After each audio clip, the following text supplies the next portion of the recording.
چھوٹی چودرائن پارٹ 23 پینو اپنا کام نمٹا کر باہر آئی، اپنے کوارٹر کی طرف جا رہی تھی۔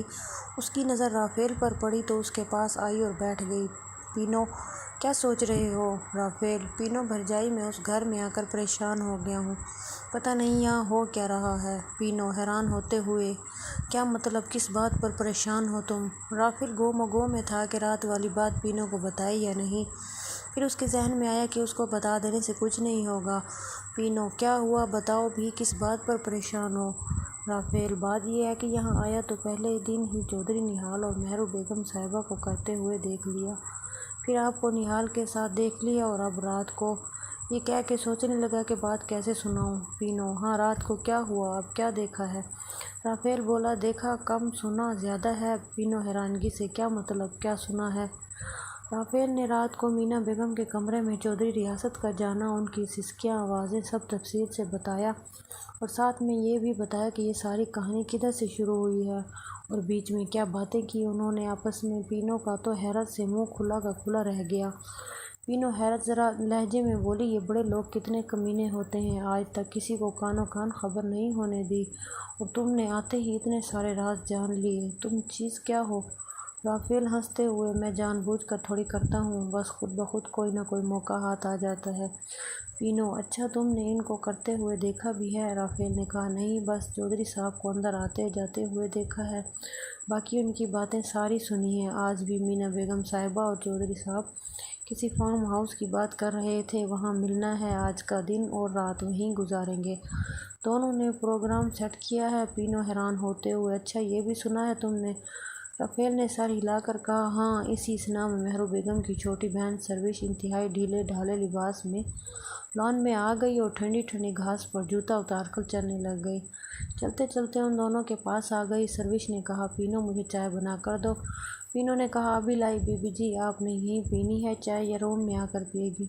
سروش نے کہا: نہیں، مجھے یہیں چائے لا دو، اتنی دیر تک میں واک کر لیتی ہوں۔ ٹھیک ہے بی بی جی، کہہ کر پینو اندر چلی گئی۔ سروش نے رافیل سے پوچھا: تم پڑھتے ہو؟ رافیل نے کہا: جی بی بی جی۔ سروش نے پوچھا: کون سی کلاس میں پڑھتے ہو؟ رافیل نے کہا: جی 5ویں کلاس میں ہوں۔ سروش نے کہا: اچھی بات ہے، اس وقت چودھری نہال بھی لان میں آ گیا۔ رافیل حیران ہوا کہ وہ آج صبح جلدی کیسے اٹھ گیا، اس نے جب اسکول نہ جانا ہو وہ تو لیٹ اٹھتا ہے، یہاں تو وہ آیا ہی چھٹیاں گزارنے تھا۔ سروش بی بی کا سینہ اپنی بہنوں کی طرح دیکھنے کے قابل تھا، چونکہ وہ تیز نیز واک کر رہی تھی تو سینہ بہت زیادہ اچھل کود کر رہا تھا۔ رافیل بھی ساتھ میں تیز تیز چل رہا تھا۔ اسی دوران پینو چائے کا کپ لے آئی۔ سروش نے پوچھا: اپنے لیے اور رافیل کے لیے چائے نہیں لائی تم؟ پینو نے کہا: بی بی جی، تھوڑی دیر پہلے میں نے چائے پی ہے اور رافیل چائے نہیں پیتا ہے۔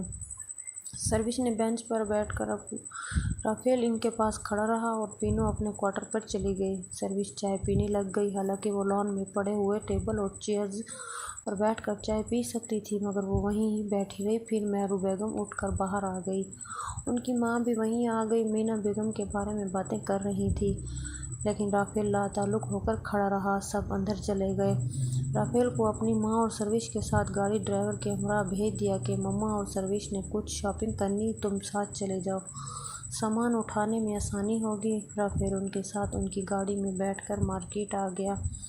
وہاں سے مہرو بیگم کی ماں سروش بی بی نے کافی ساری شاپنگ کی، چندہ اور فراز کے لیے، مہرو بیگم صاحبہ کے لیے بھی اسے نئے جوتے لے کر دیے۔ حالانکہ رافیل نے ان کو بتایا بھی کہ کل میرے لیے بیگم صاحبہ نے ڈھیر ساری شاپنگ کی ہے، مگر دونوں ماں بیٹی نہ مانی۔ 2-3 مارکیٹ گھومنے کے بعد تقریباً دوپہر کے وقت اور شام سے پہلے کچھ واپس آ گئی۔ رافیل نے پینو کو آج کی ساری شاپنگ کے بارے میں بتایا۔ پینو مسکراہٹ بھرے لہجے میں: واہ رافیل، تیری تو موجیں ہیں۔ وہ ہنسنے لگ گیا۔ شام کا وقت تھا۔ چندہ اور سروش مل کر بیڈمنٹن کھیلنے کے لیے پچھلے لان میں آ گئی۔ لان کی لائٹس آن ہو چکی تھیں۔ چندہ نے ٹراؤزر اور ایک ٹی شرٹ پہنی ہوئی تھی، جبکہ سروش ایک شارٹ شرٹ اور ٹراؤزر ٹائپ شلوار میں ملبوس تھی۔ سروش نے رافیل سے کہا کہ تم گراؤنڈ بوائے بن جاؤ، ہمیں شٹل پکڑاتے رہنا۔ رافیل نے کہا: ٹھیک ہے بی بی جی۔ دونوں خالہ بھانجی نے کھیلنا شروع کر دیا۔ رافیل کے لیے یہ لمحے شہوت انگیز تھے، کیونکہ کھیلتے ہوئے چندہ کے چھوٹے چھوٹے سینے خوب اچھل کود کر رہے تھے۔ رافیل کی نظر میں مسلسل چندہ کے جسم کا جائزہ لے رہے تھے۔ حالانکہ سروش ایک 24-25 سالہ بھرپور جوان اور سیکسی جسم والی لڑکی تھی، مگر رافیل کی آنکھیں چندہ کے جسمانی نشیب و فراز پر مرکوز تھی، خصوصاً اس کے سینے اچھل کود کے دوران ادھم مچا رہے تھے اور اس کے پیٹ پر سے شرٹ اوپر جاتی تھی جس کی وجہ سے چندہ کا گورا چٹا پیٹ نظر آ جاتا تھا، کبھی کمر کی سائیڈ نظر آتی تھی۔ رافیل 11ویں سال کی حدود عبور کر رہا تھا مگر اپنے دیہاتی قد کاٹ کی وجہ سے 13-14 سال لڑکے طرح لگتا تھا۔ معصومیت اور بان پن تھا جس وجہ سے سب اس سے بچے کی طرح برتاؤ کرتے تھے اور اسی بات کا فائدہ اٹھاتے ہوئے وہ ہر جگہ آسانی سے پہنچ جاتا تھا۔ ادھر چندہ جو کہ اس سے 2 سال بڑی تھی، وہ جو کہ اب اپنی 14ویں-12ویں کے قریب پہنچ چکی تھی مگر وہ لگتی رافیل سے کم عمر تھی۔ رافیل تو مسلسل چندہ کے تھرکتے ہوئے بدن کی حشر ثانیوں میں محو تھا کہ اچانک سروش کی آواز نے اسے چونکا دیا۔ وہ ہڑبڑا کر بولا، جی بی بی جی۔ سروش نے کہا، کام گم ہو، اتنی بار تمہیں کہا ہے کہ شٹل پکڑاؤ۔ اس نے بھاگ کر دیوار کے پاس گری ہوئی شٹل اٹھا کر سروش بی بی کو پکڑائی۔ اندر سے وہ شرمندگی محسوس کر رہا تھا، کہیں سروش بی بی نے اسے چندہ کو تاڑتے ہوئے دیکھ تو نہیں لیا۔ موسم تبدیل ہو رہا تھا، آہستہ آہستہ گرمی تیز ہو رہی تھی۔ رومانہ چودھری نے ریسیور اس کی ماں نورین کو پکڑا دیا۔ آگے سے نورین بولی، کیسا ہے میرا پتر؟ رافیل نے کہا، اماں ٹھیک ہوں۔ نور میں بولی، اداس تو نہیں ہوا؟ رافیل نے کہا، اماں ہوا تو ہوں پر تو پریشان نہ ہو، میں رہ لوں گا۔ زرکا کیسی ہے؟ ابا کیسا ہے؟ نورین نے کہا، دونوں ٹھیک ہیں۔ زرکا بہت اداس ہے تیرے لیے۔ اماں تجھے پتہ ہے بیگم صاحبہ نے کل مجھے کپڑے لے کر دیے، اسکول کی وردی لے کر دی۔ بیگم صاحبہ کی اماں اور بہن نے بھی کپڑے اور جوتے لے کر دیے، اور تو اور بیگم صاحبہ کی بڑی بہن نے مجھے 500 روپے دیے ہیں۔ اچھا بیٹا، پیسے سنبھال کر رکھنا، اتنے سارے پیسے گم نہ ہو جائیں بیٹا۔ رافیل نے کہا، نہیں اماں، میں نے پینو بھرجائی کو دے دیے ہیں۔ نورین نے کہا، یہ پینو بھرجائی کون ہے؟ رافیل نے کہا، اماں یہ بیگم صاحبہ کی کچن کا اور گھر کے دوسرے کام کرتی ہے، اس کا شوہر چودھری صاحب کے گھر کا چوکیدار ہے، دونوں میاں بیوی بہت اچھے ہیں۔ پینو بھرجائی تو بہت اچھی ہے۔ نورین خوش ہوئی، اچھی بات ہے میرا پتر، چل پھر بات کروں گی، وہاں تنگ نہیں کرنا، سیانہ پتر بنا، آپ پریشان نہ ہو لو۔